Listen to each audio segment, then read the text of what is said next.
বিচার চাইছে কাদম্বিনী। আরজি করে নারকীয় হত্যাকাণ্ডের প্রতিবাদে ঝড় উঠেছে গোটা রাজ্য ছাপিয়ে দেশ জুড়ে। কর্মবিরতি পালন করছেন কলকাতার চিকিৎসক মহল। হয়রানির শিকার হচ্ছেন রোগীরা। চিকিৎসা না পেয়ে চোখের জল ফেলছেন 85 বছরের বৃদ্ধ। কাঠগড়ায় কলকাতা মেডিকেল কলেজ ও হাসপাতাল। চাঁদি ফাটা রোদে সকাল থেকে মেয়ের হাত ধরে গোটা হাসপাতাল চত্বর ঘুরে বেড়ালেন বর্ধমানের গুড়াপ থেকে আসা ওই অশীতপর বৃদ্ধ। বাবার অবস্থা দেখে কার্যত নিজেকে ঠিক রাখতে পারলেন না বৃদ্ধের মেয়ে। সংবাদ মাধ্যমের সামনে ক্ষোভ উগরে বৃদ্ধের মেয়ের অভিযোগ, চিকিৎসক নেই বলে জরুরি বিভাগ থেকে দুর্ব্যবহার করে তাড়িয়ে দেওয়া হয় বৃদ্ধকে। আমার বাবার বুকে কফ জমে গেছে, গিয়ে ইনফেকশন হয়ে গেছে। কালকে নেবুলাইজেশন দিয়ে সোনিয়াখালী হসপিটালে অ্যাডমিশন করেছিলাম। ওখান থেকে আমার বাবাকে রেফার করে দিয়েছে, বলেছে আপনি মেডিকেলে ট্রিটমেন্ট করান। এমার্জেন্সিতে ঘুরছি, যেখানে যাচ্ছি কুকুরের মতন ব্যবহার করছে, কেউ আমার বাবা ট্রিটমেন্ট করছে না। গুড়াপ থেকে এসছে, তারপর তারা বলেন যে জরুরি বিভাগ কিন্তু চালু রাখার কথা ছিল, কিন্তু রোগীর পরিবারের পক্ষ থেকে অভিযোগ করা হচ্ছে যে কোনোভাবেই কিন্তু চিকিৎসকরা কিন্তু কোনোভাবে পাত্তা দেয়নি। জানা যায় শ্বাসকষ্টজনিত সমস্যায় ভুগছেন নিমাই চট্টোপাধ্যায় নামের 85 বছরের ওই বৃদ্ধ। শারীরিক অবস্থার অবনতিতে গুড়াপ হাসপাতাল থেকে তাঁকে রেফার করা হয় কলকাতা মেডিকেল কলেজে। হাসপাতালে পৌঁছতেই চরম দুর্ভোগের শিকার হতে হলো তাঁকে।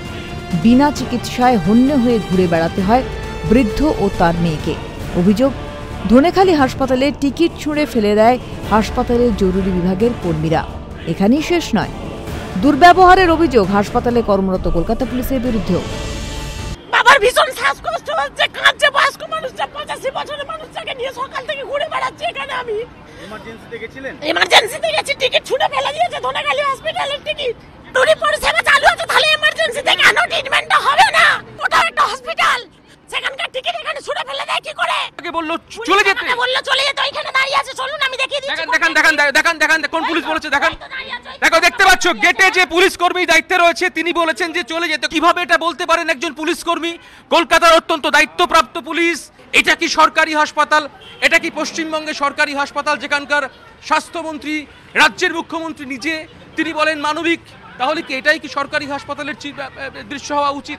সরকারি হাসপাতালের কাছে এমনটা কি কাম্য? সাধারণ মানুষ তাহলে কোথায় যাবে? যে সরকারি হাসপাতালের ওপর ভরসা করে প্রতিদিন দূর দূরান্ত থেকে ছুটে আসেন হাজার হাজার মানুষ, সেখানে কেন এমন অব্যবস্থা? কেন এমন দুর্ভোগের শিকার হতে হবে রোগী ও তার পরিবারকে? ডক্টরস ফোরামের পক্ষ থেকে যেখানে জরুরি পরিষেবা চালু থাকবে বলে জানানো হয়েছে, সেখানে এই ছবি দেখতে হচ্ছে কেন? আমরা দায়বদ্ধ যে হাসপাতালের এমার্জেন্সি সার্ভিস যাতে কোনো অবস্থায় এই পরিষেবা বন্ধ না হয়, এবং ছাত্ররা সবাই একসাথে আমাদেরকে সাপোর্ট করেছে যে এমার্জেন্সিতে রুগী অক্সিজেন পাবে না, এমার্জেন্সিতে রুগী একটা স্যালাইন পাবে না, এ হতে পারে না মেডিকেল কলেজে। সংবাদ মাধ্যমের সামনে ক্ষোভ উগরে দিতেই তড়িঘড়ি ছুটে যান আন্দোলনরত জুনিয়র ডাক্তাররা। চিকিৎসার ব্যবস্থা করলেন তারা। আপনারা কি এখন নিয়ে যাচ্ছেন? হ্যাঁ, ইমার্জেন্সি নিয়ে যাচ্ছি। খুব খুশি হলাম আপনাদের এই ইয়েতে, খুবই খুশি হলাম আমি যে আমার বাবার ট্রিটমেন্টটা হবে, কিছু হলেও ওষুধ পাবে বা একটু সুস্থ যেন হয়। আপনারাও কামনা করুন ঠাকুরের কাছে আমার বাবা যেন ভালো হয়ে যায়। কলকাতা পুলিশ যারা এখানে রয়েছে দায়িত্বে কর্তব্যরত অবস্থায়, তারা কিভাবে বলতে পারেন যে ডাক্তার নেই, চিকিৎসক নেই, পরিষেবা দেওয়া যাবে না? রীতিমতো প্রশ্ন হচ্ছে গোটা বিষয় নিয়ে। কিশোর মুখোপাধ্যায়ের সঙ্গে রাজা সাহা, কলকাতা।